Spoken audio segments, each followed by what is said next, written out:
Dossier 4. Éclairage. Document 1.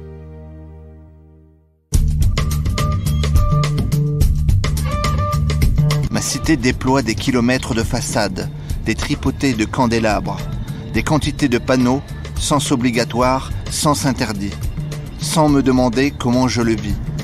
Ma cité me dit « fais ci, ne fais pas ça ». Mais en suis-je conscient ?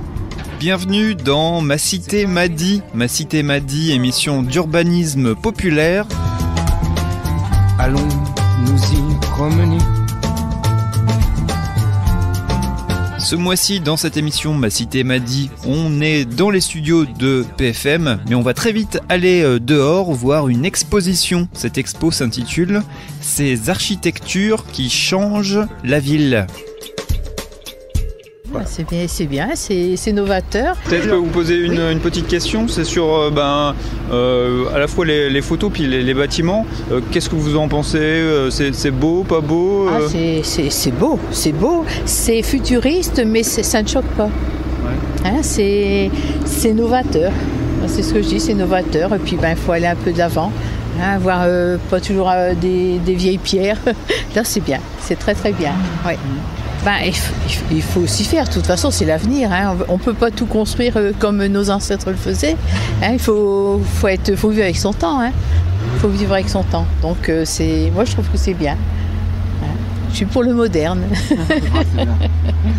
Bon, merci bien. Bonne journée, à bientôt. Au revoir. Au revoir.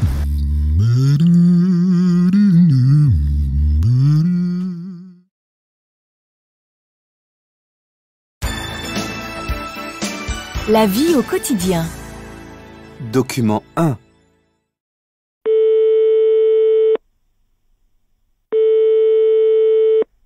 Allô Kelly ? Oui ? Salut, je suis Laura, l'amie d'Alex. C'est lui qui nous a mis en contact pour la colocation. Ah, salut Laura. Désolée, j'ai pas répondu à ton mail, j'allais le faire. C'est bon, en fait, on s'est décidé et on te prend comme coloc. Ça y est, t'as un logement sur Toulouse.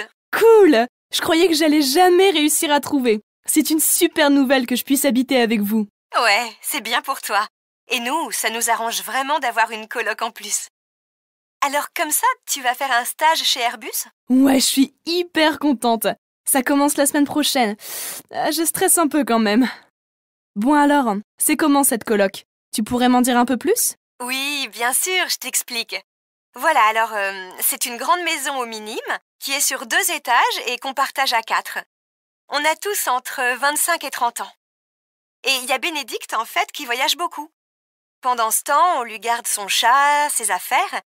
Justement, là, elle part pour 3 mois aux Philippines. C'est la durée de ton stage, c'est ça ? Oui, c'est ça. Donc, tu peux avoir sa chambre pendant ce temps, à partir du 15 septembre. Génial. Ça la dérange pas ? Non, au contraire, ça l'arrange vraiment. Financièrement, je veux dire. C'est une chambre de 12 mètres carrés, avec du parquet, où il y a un canapé-lit, un bureau et un grand placard. Parfait. Donc alors il y a 4 colocataires plus un chat, c'est ça ? Plus 2 chats.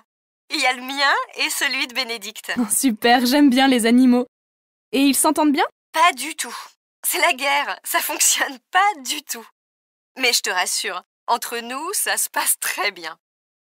Donc voilà, il y a moi, et puis aussi Pascal, qui est infirmière comme Bénédicte, et Arnaud, avec qui je travaille. Il est serveur dans le même resto que moi. Et comment est la maison ? Comment on s'organise ? On a chacun sa chambre. Il y a 2 salles de bain, 2 toilettes. C'est carrément pratique. En bas, il y a un grand salon très lumineux. Juste à côté, la cuisine, tout équipé. Et puis, il y a une petite salle de bain, des toilettes et une chambre plutôt grande. En haut, il y a les autres chambres dont la tienne, une grande salle de bain et encore des toilettes. Oh, on a aussi un garage dans lequel Arnaud et Pascal ont installé leur studio et leur matos de musique puisqu'ils sont musiciens. Et on a la chance d'avoir un jardin où on peut faire des barbecues. Sympa ! Et au point de vue pratique, enfin, comment ça se passe ? Je sais pas, la cuisine, les courses ? Alors, les courses, tout ce qui est produits d'entretien et aliments secs, pâtes, sucre, farine, café, etc., on l'achète en commun. Si ça te va, on continue comme ça. On a une caisse commune dans laquelle on met 50 € par mois environ. Ouais, c'est bien. Et donc, il y a quelqu'un qui va au supermarché et... Voilà. Alors, des fois, on y va par deux, des fois, on y va tout seul. On achète ce qui nous manque. Et après, tout ce qui est frais, légumes, viande, etc., vu qu'on n'a pas du tout les mêmes goûts, chacun fait ses courses. Sans quoi, on s'en sortirait pas. D'accord. Mais qui est-ce qui cuisine? Vous cuisinez chacun pour vous ou pour le groupe? Alors, jusqu'à maintenant, on cuisine souvent pour le groupe. Après, ça dépend de qui il y a à la maison au moment où on cuisine, quoi. Donc voilà, en plus, Arnaud et moi, on mange souvent au travail. On adapte en fonction de nos boulots. Et, je sais pas, côté entretien de la maison, vous faites comment? Parce que c'est grand quand même. Bah oui, 120 mètres carrés, ça fait pas mal de surface. Alors, niveau nettoyage, ça dépend un peu des personnes. Tout le monde n'a pas les mêmes critères, je dirais. C'est-à-dire? Ben voilà, il y a un garçon et 3 filles. En fait, c'est le garçon le plus maniaque. C'est vrai? Oui. Donc, c'est lui qui fait le plus le ménage. Mais bon, on essaie vraiment de l'aider. Les parties communes, en tout cas, on les fait tous ensemble à tour de rôle. Et après, chacun s'occupe de sa chambre, de son espace. Et pour payer le loyer, ça se passe comment? Bah, comme c'est mon nom sur le bail, c'est à moi que vous faites un chèque avant le 25 du mois. Et puis c'est moi qui fais le virement au proprio. C'est 300 € par personne, c'est ça? Oui, c'est ça.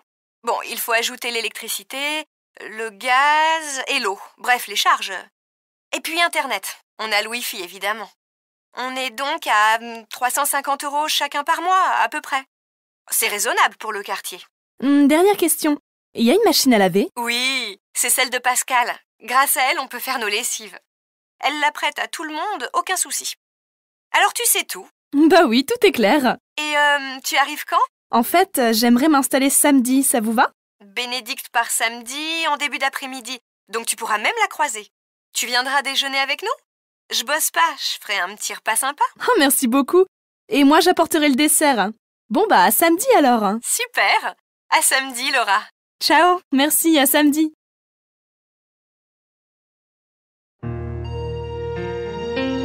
Point de vue sur... Document 1. Première partie. Bonsoir à tous, ravi de vous retrouver dans Ça vous regarde, c'est le débat du vendredi, vous savez ce débat qui regarde l'actualité d'une manière différente. On va parler ce soir de la pollution. Alors s'il y a bien un sujet qui concerne tout le monde, français mais pas uniquement, la planète entière, c'est cette pollution de l'air. On en parle de cette pollution invisible, en apparence indolore, et pourtant on va le découvrir, l'air pollué nous tue à petit feu, c'est l'OMS qui nous le dit, l'Organisation mondiale de la santé, une pollution qui touche toutes les grandes villes. Alors vous imaginez évidemment la Chine, Pékin, très pollué, mais pas uniquement, l'Inde, l'Iran aussi, avec des villes qui sont polluées. On va parler du réquisitoire contre les voitures, le diesel, les poids lourds, évidemment. On va reparler de ce diesel et de ces particules fines qui polluent et qui touchent évidemment la santé. Comment faire concrètement? Est-ce qu'il faut interdire le diesel? Est-ce qu'il faut passer à la voiture électrique? Voilà, ça c'est des questions concrètes. Votre question précise sur le diesel, elle est simple.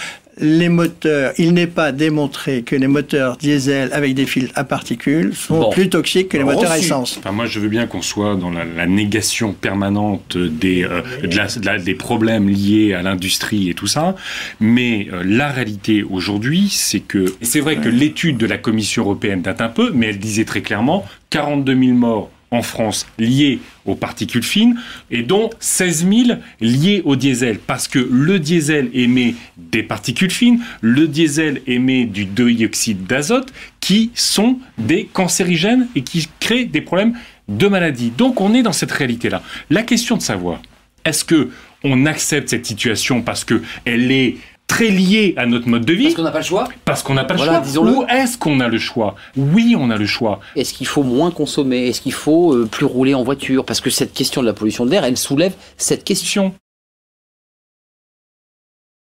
Deuxième partie. Un dernier mot sur la Chine. Quand je suis arrivé en Chine, c'était en En 2007, c'est un de mes premiers sujets de reportage, c'était la pollution, et depuis, ça n'a pas cessé. Et encore là, on explose les taux de pollution, on est 40-50 fois au-dessus des seuils d'alerte qu'on connaît ici en Europe. Donc c'est une course sans fin. Ce qui est intéressant, c'est que la Chine a développé autour de ça une idée de croissance économique, parce qu'elle a développé des champions dans le domaine ce qu'on appelle le green business. On parlait de BYD tout à l'heure. Ce qui est paradoxal, c'est que effectivement, sur les voitures hybrides, les voitures électriques, sur l'éolien, le solaire, elle est très en avance. Elle est extrêmement forte. Et pourtant, il pollue. Mais ça ne compense pas le besoin en électricité. Et là, la Chine se trouve effectivement à un carrefour.